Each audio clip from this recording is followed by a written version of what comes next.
Që ne kemi në një linjë të drejtë për drejtë edhe ambasadorin e Bashkimit Europian këtu në Tiranë, zotin Luigi Soreca. Është java e Evropës, e cila nis pikërisht sot, e ne duam të takojmë ambasadorin për të folur pikërisht për çfarë kjo javë do të sjellë këtë vit të jashtëzakonshëm, duhet të thënë, edhe në Tiranë. E kemi? Kam përshtypjen që e kemi ambasadorin në një linjë të drejtë për drejtë dhe duam t'ju urojmë mirëmëngjes. Dhe natyrisht për të mësuar se si do të jenë dhe aktivitetet në lidhje me javën e Evropës, së cilat jemi mësuar që sa herë pra kujtohet kjo javë dhe gjatë këto ditë janë të mbushura me shumë aktivitete. Mirëmëngjes zoti ambasador, faleminderit që jeni me ne. Shpresojmë që të na dëgjojë, ndërkohë dhe Good morning. Good morning. Mirëmëngjes. Atëherë, zoti Soreca, zakonisht java e Evropës është një javë e mbushur me aktivitete ku njerëzit mblidhen së bashku, mirë po ky vit është ndryshe. Si do të përshtatet java e Evropës në këtë vit? Si do të duket ajo? First of all, let me say thank you for inviting me to explain Europe Week. I'm happy to be back in your show. Së pari, dëshiroj t'ju falenderoj shumë që jemi sërish së bashku këtu në emisionin tuaj dhe që sot kam rastin që të flas për javën e Europës. Of course, it's going to be a very difficult Europe Week. We cannot gather to celebrate in public gathering, but we want to reach out to the Albanian people and also beyond through our social media to celebrate this moment of solidarity that we have seen happening in these last weeks. Në fakt ashtu është e vërtet pasi kjo javë e Evropës pra si vjet do t'jetë disi ndryshe. Ne jemi mësuar që javën e Evropës zakonisht e festojmë pikrisht me faktin që ne mblidhemi të gjithë bashkë, por këtë vit do t'jetë ndryshe. Ne me anën e mediave sociale, rrjeteve sociale, dëshirojmë që të arrijmë tek të gjithë shqiptarët, por edhe përtej Shqipërisë në fakt tek të gjithë, ashtu siç kemi parë në ato momente solidariteti gjatë këtyre javëve të fundit. So the theme of this year is Stronger Together because of the solidarity that has been shown between Albanian people, between Albanian people and European friends, and of course between European friends and Albanian, and shown that Stronger Together is real, not only on spirit, but also on the ground. Në fakt edhe tematika ose motoja që ne kemi zgjedhur si vjet është që jemi më të fortë së bashku. Arsyeja sepse e kemi zgjedhur këtë moto është sepse ne dëshirojmë pikërisht që të festojmë atë solidaritet që ne e kemi parë në fakt jo vetëm vetë qytetarët shqiptarë ndërmjet tyre duke ndihmuar njëri tjetrin, por edhe ndihma që Shqipëria i dha Europës, por në fakt mos harrojmë edhe ndihmën që BE-ja i dha Shqipërisë. Pra është për të treguar pikërisht këtë frym solidariteti, që kjo frym solidariteti nuk është thjesht vetëm në ato gjëra që janë treguar, por ka ndodhur edhe në terren dita ditës. So we want to bring in the house of the Albanian people the voice of the artists of the member states of the European Union. We are going to have 18 artists from member states, but also Albania, from 14 countries. Dhe për këtë arsye dëshirojmë që në shtëpitë të gjithë qytetarëve shqiptarë ne të sjellim zërin e artistëve nga shtete anëtarë të Bashkimit Europian, por edhe nga Shqipëria. Kështu do të kemi 18 artistë, pra si nga shtetet anëtarë të BE-s dhe nga Shqipëria, pra nga 14 vende gjithsej. Në fakt, zoti ambasador, some of them are very popular. Mr. Ambassador. Please. Po, ju lutem. Më falni që ndërpres, por ndërkohë duam edhe të ecim pak me ritëm dhe të marrim sa më shumë informacion. Për Shqipërinë dhe Ballkanin Perëndimor duket që kjo periudhë do të jetë një stres i shtuar për sa i takon edhe ekonomisë. Si do të sigurojë Bashkimi Evropian që procesi i integrimit të mos ngadalësohet, sepse kemi shumë shpresa?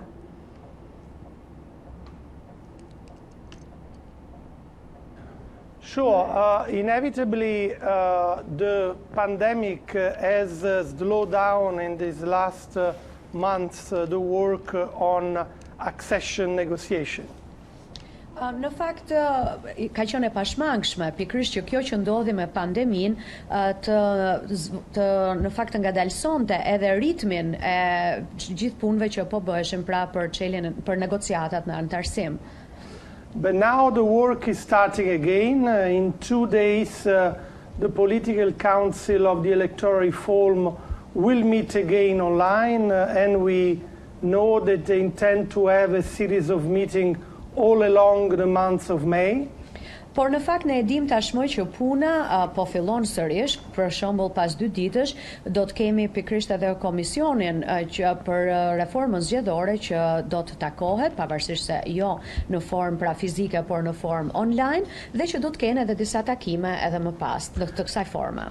We encourage the government to prepare an action plan of all the activities that are necessary to fulfill the conditions identified by the Council, and we understand that this action plan will be shared also with other institutions, including the opposition in the country. Në fakt ne inkurajojmë qeverinë që të hartojë atë plan veprimi që është aq i rëndësishëm për të përpiluar të gjitha veprimet që duhen ndërmarrë në mënyrë që të përmbushen të gjitha kushtet që janë identifikuar nga Këshilli. Dhe me ç'na është thënë, ky plan veprimi do të ndahet edhe me të gjitha institucionet përkatëse, duke përfshirë këtu edhe opozitën. And finally, the European Commission on the 4 in 1 month will issue the annual progress report. Dhe përveç kësaj, Komisioni Europian pas 1 muaji do të nxjerrë edhe raportin e vet vjetor për Shqipërinë. So the machine, as you see, is starting again, and the objective is to not waste time in order to reach the important objective to have the first intergovernmental conference soon as possible. Dhe prandaj ajo që po përpiqem them pra është që objektivi është që ne të mos humbasim kohë, pra makineria ka filluar nga puna në mënyrë që ne të arrijmë atë objektiv që është vërtet aq i rëndësishëm të arrijmë tek ajo pikë që do të jetë edhe konferenca e parë ndërqeveritare. Ndërqeveritare, natyrisht. Zoti ambasador, doja një vlerësim nga ana juaj mbi mënyrën nëse keni vëzhguar se si qeveria shqiptare është përballur me këtë pandemi deri tani dhe masat që ata kanë marrë. Si do i vlerësonit?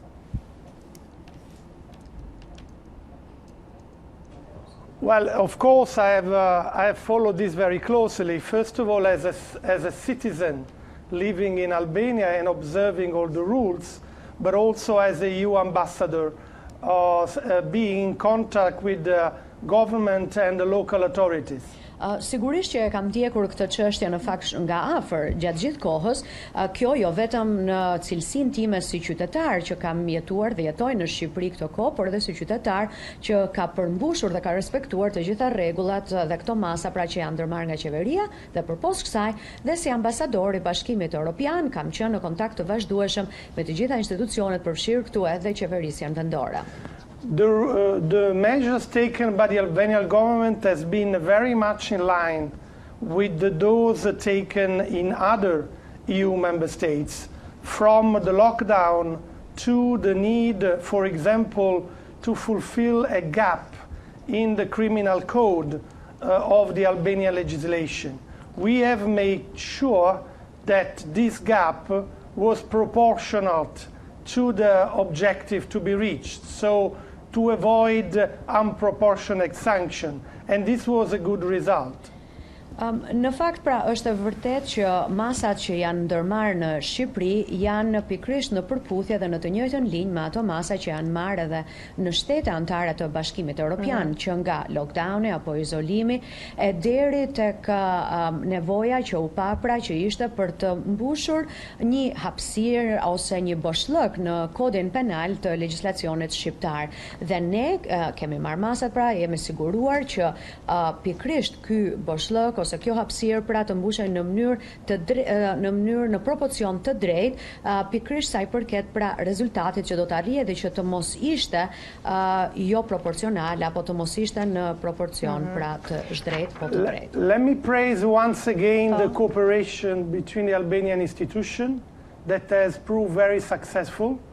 Now I think it's time to consider when to end the state of emergency. It has been in place since some time, The government, of course, has the information necessary to assess the situation, but every restrictive measures need to be definitive in time. It cannot last too long. Në fakt me lejoni po ashtu të them edhe një gjë tjetër që dëshiroj të përgëzoj të gjitha autoritetet dhe institucionet shqiptare për bashkëpunimin që ata kanë pasur gjatë gjithë kësaj kohe dhe sepse ka qenë pikërisht kjo gjë që ka sjell edhe sukses. Megjithatë, tashmë ka ardhur koha për të menduar pikërisht për se kur do t'i jepet fund edhe gjendjes së emergjencës pra në cilën tashmë jetojmë. Natyrisht që është qeveria ajo që e ka të gjithë këtë informacion që do ta bëjë të gjithë këtë vlerësim të situatës, vetëm një gjë është e qartë që çdo masë kufizuese që merret duhet të jetë deri në një kohë të caktuar, pra nuk mund të zgjas për një kohë të jetë ose jashtëzakonisht të gjatë. Covid-19 ishte një test shumë i fortë për shumë vende anëtare të Bashkimit Evropian. Keni parë edhe ultimatumet që kanë ardhur nga Italia drejt vendeve të Bashkimit Evropian për ndihmesën që kërkonte ekonomike. Si do ndali Bashkimi Evropian nga gjithë kjo krizë?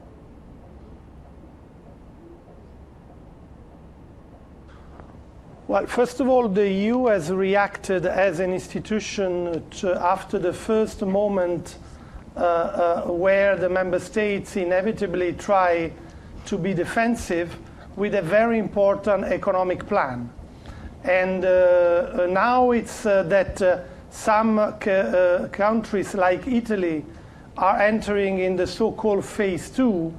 The very important objective of the European Union is to help member states to come out of the economic crisis that inevitably will come together. And this is an effort we are doing also here in Albania. As you know, the European Union has provided a very important financial assistance to Albania, and in the next month, an economic and investment plan will be issued by the European Commission for the Western Balkans and Albania. Now we have to focus on the economic recovery. Shumë i rëndësishëm. Së pari, një gjë ka qenë e qartë në fakt që Komisioni Europian ka reaguar si institucion me njëherë pra që në muajin e parë natyrisht edhe në bazë të atyre pra edhe të formës të mbrojtëse se si u shprehen edhe shumë shtete anëtare dhe kjo ishte e paevitueshme. Megjithatë ajo që u pa ishte që Komisioni Europian shpalosi një plan shumë të rëndësishëm ekonomik, ndërsa tani ajo që shikojmë është që në disa shtete anëtare të Bashkimit Europian, si për Italia, po hyn në fatë që është njohur ose quhet si faza e dytë. Dhe objektivi shumë i rëndësishëm i Bashkimit Europian është që të ndihmojë shtetet anëtare që të dalin nga kriza ekonomike që do të vijë në mënyrë të paevitueshme më pas. Por edhe këtu Bashkimi Europian, nuk duhet harrojmë, ka dhënë një ndihmë shumë të rëndësishme edhe për shtetet e tjera që nuk janë shtete anëtare të Bashkimit Europian, si për shembull për Ballkanin Perëndimor apo për Shqipërinë. Ne e dimë pikërisht atë ndihmë, atë asistencë ekonomike që është dhënë Shqipërisë, por e rëndësishme është po ashtu që Komisioni Europian do të shpalos një plan investimesh dhe një plan ekonomik për Ballkanin Perëndimor, përfshirë këtu edhe Shqipërinë në muajt në vijim. If I may add a word, Sure.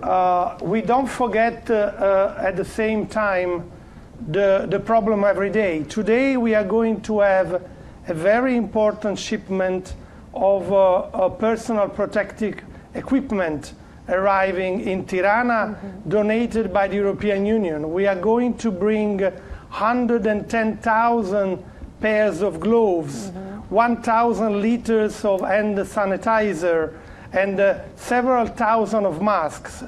The moment Albania entering phase 2, this protective equipment is more important than ever to avoid a possible resurge of the virus which is still with us. Yes. Po ashtu më lejoni të them edhe një gjë tjetër, që është që pavarësisht të gjithë këtyre gjërave që sa i përket planit makro, ne nuk harrojmë edhe detajet sa i përket jetës së përditshme. Për shembull, le të mos harrojmë që pikërisht sot pritet që të arrijnë në Tiranë një ngarkesë e madhe me pajisje të mbrojtjes personale. Këto janë pajisje të cilat janë dhuruar nga Bashkimi Europian. Për shembull, do të ketë rreth 110.000 doreza, disa mira litra pastrues duarsh, por po ashtu edhe mira maska. Pra, në momentin që Shqipëria do të kaloj në fazën e dytë, pikërisht do të jetë shumë e rëndësishme, pra që këto pajisje të përdoren në mënyrë që të mos kemi një rishpërthim të mundshëm të këtij virusi i cili ka qenë me ne për kaq kohë. E vazhdon të jetë. Ambasador, duam në fund fare të marrim edhe një mesazh për popullin tuaj italian që ka qenë njërin ndër më të vuajturit e kësaj pandemie dhe t'ju urojmë edhe ne gëzuar ditën e Europës.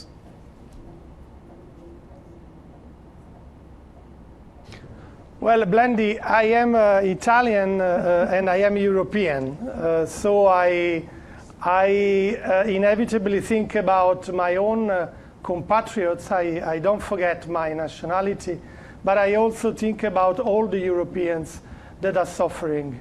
It's been a dramatic experience. It still is. We are recovering, but now we need really much to thank all those professionals that have worked so hard to limit the damage and look ahead, because the real objective now is to overcome this crisis. In Italy, in the European Union, in the Western Balkans, in Albania, only together we can do this. And that's the message that we want to send this week. We are closer than ever, we are stronger together. Blendi, të falenderoj shumë pikërisht për këto fjalë që ju thatë dhe i vlerësoj vërtet. Megjithatë më lejoni të them që unë vërtet jam italian, por jam edhe europian. Dhe në këtë formë, në mënyrë të paevitueshme, unë mendoj për bashkëdhetarët e mi, por nuk mund të harroj as të qytetarët e tjerë të Bashkimit Europian, sepse edhe ata në vendet të tjera të BE-s kanë vuajtur së tepërmi. Në fakt, kjo ka qenë një situatë dramatike dhe ende është një situatë e tillë. Sigurisht që ka filluar edhe faza pra e rekuperimit, por më lejoni që unë nga ana ime të falenderoj të gjithë ata profesionistë që kanë punuar aq fort për të kufizuar dëmet që mund t'i vinin të gjithë qytetarëve të tjerë, pra kudo, jo vetëm në Shqipëri. Dhe tashmë është koha që ne t'i hedhim syt drejt së ardhmes, me një objektiv teje të qartë, me objektivin që ne duhet ta kalojmë çdo gjë, pra këtë krizë, këtë situatë dramatike, jo vetëm në Itali, në Bashkimin Europian, në Ballkanin Perëndimor apo në Shqipëri, dhe këtë gjë ne mund ta bëjmë vetëm në rast se ne bëhemi së bashku, pra sepse tashmë jemi më afër se kur kemi qenë më parë, se asnjëherë më parë. Ndaj edhe moton dhe sloganin e kësaj jave të Europës e kemi zgjedhur së bashku më të fortë, pasi vërtet besojmë që së bashku do të jemi më të fortë. Mirë. Së bashku jemi më të fortë, kjo s'ka diskutim. Ambasador, shumë faleminderit për kohën sot mëngjes. Faleminderit, punë të mbarë dhe javë të mbarë dhe gëzuar javën e Europës. Thank you very much. Follow us, you all, on our social media. You are going to have entertainment, but also important messages. Faleminderit për gjithçka që thatë. Ju lutem na ndiqni në rrjetet sociale, sepse do të keni edhe argëtim, por edhe mesazhe shumë të rëndësishme. Faleminderit. Gëzuar javën e Europës. Faleminderit. Fituesi, mirupafshim. Fituesi Sanremo do të jetë njëri ndër këngëtarët që do të jetë në Facebookun e Bashkimit Evropian në Tiranë.